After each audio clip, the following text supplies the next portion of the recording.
लाडक्या बहिणींसाठी आता मोठी बातमी समोर येते। लाडक्या बहिणींना ई-केवायसी साठी पुन्हा मुदतवाढ मिळणार आहे। होय, कारण ई-केवायसी करूनही हजारांहून अधिक महिलांना डिसेंबरचे 1,500 रुपये मिळालेलेच नाहीत। 31 डिसेंबरच्या मुदतीत ई-केवायसी करताना शासकीय नोकरदार या पर्यायावर चुकून क्लिक केल्यामुळे हा लाभ बंद झाल्याचं समोर आलंय। त्यामुळे आता या महिलांची अंगणवाडी सेविकांमार्फत घरोघरी जाऊन फेर तपासणी केली जाणार आहे आणि त्यानंतर ई-केवायसी मध्ये दुरुस्तीची संधी देण्यात येणार आहे, अशी माहिती सूत्रांनी दिली आहे। लाडक्या बहिणींच्या खात्यामध्ये हप्ता वितरणाला सुरुवात झालेली आहे। महिलांना सन्मान निधी मिळण्यास सुरुवात झाली असल्याचं अदिती तटकरे म्हणाले। लाडक्या बहिणींसाठी अतिशय आनंदाची बातमी पहा। आता डिसेंबर महिन्यासाठी 393 कोटी तर जमा झालेलेच आहेत। आपण बघितलं आता हा GR आहे, GR आलेला आहे।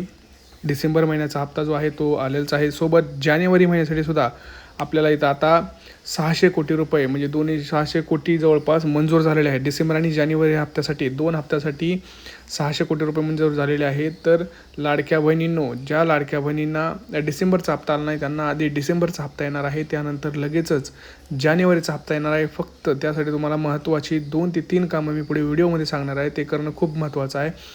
बघा, ज्या लाडक्या बहिणींना असं वाटतं आपला हप्ता कायमचा सुरू राहावा त्यांनी हा व्हिडिओ संपूर्ण पाहायचा आहे, कारण खूप महत्त्वाचे पुढे व्हिडिओमध्ये असे 2 ते 3 मी कामं सांगितले आहेत जे तुम्हाला करणं अतिशय महत्त्वाचं आहे, जेणेकरून तुमचा हप्ता हा कायमस्वरूपी चालू राहावा ही माझी प्रामाणिक इच्छा आहे। प्रत्येकाने कमेंट्स करायचं आहे कोणाकोणाची ई-केवायसी झालेली आहे, कोणाकोणाची ई-केवायसी चुकलेली आहे, कोणाची ई-केवायसी राहिलेली आहे, तुमचा जिल्हा कोणता आहे, तुमची बँक कोणती आहे, हे सगळं तुम्हाला इथं कमेंट सेक्शनमध्ये कळवायचं आहे। बघा, जोपर्यंत तुम्ही बोलणार नाही तोपर्यंत मी सरकारपर्यंत पुरावा देऊ शकत नाही, सरकारपर्यंत मी विनंती अर्ज करू शकत नाही। त्यामुळे प्रत्येकाने प्लीज कमेंट्स करा। कमेंट केल्याशिवाय मला कुठलाही प्रूफ सरकारपर्यंत विनंती अर्ज कशाच्या बेसिसवर करायचं, मी काय पुरावा आहे माझ्याकडं, तर माझ्याकडे पुरावा आहेत कमेंट्स।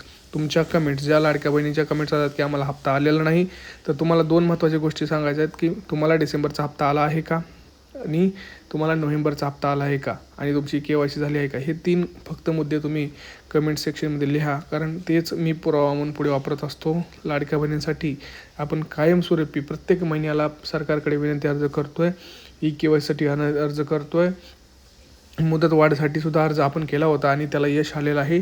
ई-केवायसीची मुदतवाढ 1 महिना सरकारने वाढवलेली आहे, त्यामुळं लाडक्या बहिणींनो टेन्शन घ्यायची गरज नाही। आता तुमच्या मोबाईलवरती काही तासातच जानेवारी आणि डिसेंबर महिन्याचे 3,000 रुपये खटाखट तुमच्या बँक अकाउंटमध्ये पडणार आहेत। होय, 3,000 रुपये तुम्हाला डिसेंबर आणि जानेवारीचे तुमच्या मोबाईलवरती पडणार आहेत। आत्ताची सर्वात मोठी आणि अतिशय आनंदाची बातमी आपण आता पाहत आहोत। पहा, राज्यामध्ये आता आपण जर बघितलं तर मागच्या 2-3 दिवसामध्ये एक दुःखद घटना घडली मोठी।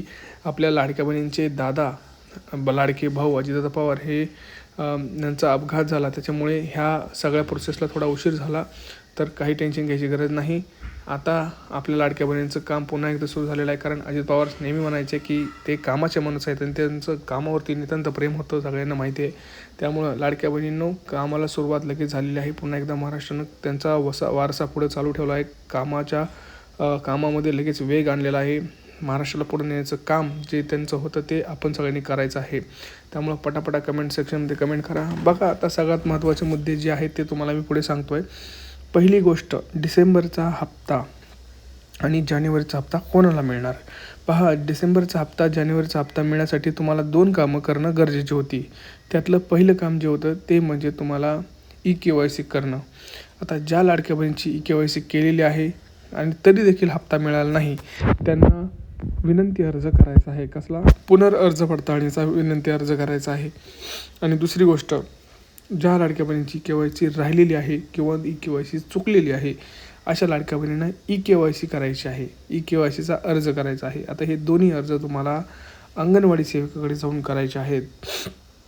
पहा, सगळ्यात महत्त्वाचं मी तुम्हाला जो सांगतोय तो पहिल्यांदा, भरपूर लाडकी बहिणी काल लातूर जिल्ह्यामध्ये 61,000, पुणे जिल्ह्यामध्ये 50,000, मुंबईमध्ये 60,000 अशा लाडक्या बहिणींचा तिथं आंदोलन होतं की आम्हाला सगळं आमचं व्यवस्थित आहे तरी पैसे का नाही आले। तर त्याच्या मागचं कारण होतं ते म्हणजे ई-केवायसी झाली होती, परंतु त्यांनी चुकीचा पर्याय निवडला होता, त्यामुळे त्यांना पैसे आलेले नाहीत असं सरकारचं म्हणणं होतं। तिथं चौकशी केल्यानंतर जे अधिकारी होते त्यांनी असं सांगितलं होतं। परंतु अशा सुद्धा काही बहिणी होत्या ज्यांचं सगळं व्यवस्थित होतं तरी देखील पैसे आलेले नाहीत. तर त्यांचं असं म्हणणं होतं की आम्ही त्यांना पुढच्या ह्याच्यामध्ये पैसे देणार आहोत, पुढच्या टप्प्यामध्ये पैसे देणार आहोत. त्यामुळं लक्षात घ्या, जर तुम्हाला हप्ते आले नसतील आणि तुमचं EKYC झालं असेल तर पुनर्अर्ज पडताळणीसाठी विनंती अर्ज करायचा आहे. आणि जर तुमची EKYC राहिली असेल किंवा चुकले असेल तर EKYC अर्ज करायचा आहे. आता EKYCचा अर्ज कसा करायचा आहे त्यासाठी मी काल व्हिडिओ टाकलेला आहे. त्याच्यामध्ये संपूर्ण माहिती सांगितली आहे की कुठं काय लिहायचं आहे, कसं लिहायचं आहे. तुमच्याकडे अर्ज नसेल तर तुम्हाला काय करायचं आहे. स्वतः एका वहीच्या पानावरती तो मजकूर हाताने लिहायचा आहे.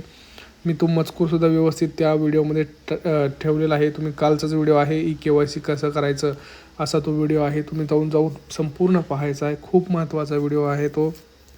त्याच्यामध्ये लोकांनी व्हिडिओ पाहिला नाही कारण त्याच्यामध्ये मी कामाचं बोलत होतो. तर लोकांना कसं पाहिजे, पैसे येणार का नाही एवढं ऐकायचं आणि सोडून जायचं, पण अशानं पैसे मिळत नाहीत मित्रांनो. तुम्हाला त्यासाठी मी काही महत्त्वाच्या स्टेप्स सांगितल्या त्या तुम्हाला फॉलो करणं हे खूप महत्त्वाचं आहे. विदाऊट स्टेप्स फॉलो करणं तुम्हाला हे पैसे मिळणार नाहीत. मी तुम्हाला वारंवार सांगतो आहे, लाडक्या भावांनो, लाडक्या बहिणींनो, तुम्हाला हे काम करणं अतिशय महत्त्वाचं आहे. आता पहा, आज आहे 31 जानेवारी, आज आहे शनिवार, ह्या महिन्याचा शेवटचा दिवस आणि आज बँका सुरू आहेत. लक्षात घ्या, आज बँका सुरू आहेत कारण आज 5वा शनिवार असल्यामुळं बँका चालू असतील. त्यामुळं आपल्याला पहिल्यांदा बँकेत जायचं आहे. आपल्या बँकेचे खाते जे आहे ते चेक करायचं आहे. त्याची EKYC झाली आहे का चेक करायचं आहे. त्याचं आधार कार्ड लिंक आहे का चेक करायचं आहे. आधार कार्ड लिंक असेल तर ते ॲक्टिव्ह आहे का हे चेक करायचं आहे. त्याला आपला मोबाईल नंबर अपडेटेड आहे का हे चेक करायचं आहे. दुसरी गोष्ट, आपलं जे आधार कार्ड आहे ते आधार कार्ड व्यवस्थित, आपलं सगळं नाव व्यवस्थित आहे का, बर्थ डेट दिनांक सगळं व्यवस्थित आहे ना, त्याचा वेगळं काही चुकीचं नाव इथं नाही ना, जसं की सचिन रामदेव असतं, कुठं रामनाथ लिहितात, तर असं वेगवेगळं नाव नाही ना, हे तुम्हाला चेक करायचं आहे. आपलं स्पेलिंग नावाचं ॲड्रेस सगळं व्यवस्थित आहे का हे चेक करायचं आहे. आणि ज्यावेळेस तुम्ही पुनर्अर्ज पडताळणी करता किंवा EKYCचा अर्ज करता त्यावेळेस तुम्हाला 2 डॉक्युमेंट तुमच्यासोबत असणं गरजेचं आहे. खरं तर एकच डॉक्युमेंट लागतं. पहिलं म्हणजे तुमचं आधार कार्ड, त्याची झेरॉक्स लागेल त्याला जोडायला. दुसरी गोष्ट तुमचा मोबाईल नंबर. तिसरी गोष्ट तुमचा अर्ज क्रमांक, जो तुम्ही अर्ज केला आहे तो. ह्या सगळ्या गोष्टी तुमच्यापर्यंत असणं खूप गरजेचं आहे. आता तुमचा सगळ्यात महत्त्वाचं बघा, काही तासात, काही दिवसात हप्ता वितरण सुरू होऊ शकतो. त्या अगोदर तुम्हाला EKYC करणं गरजेचं आहे.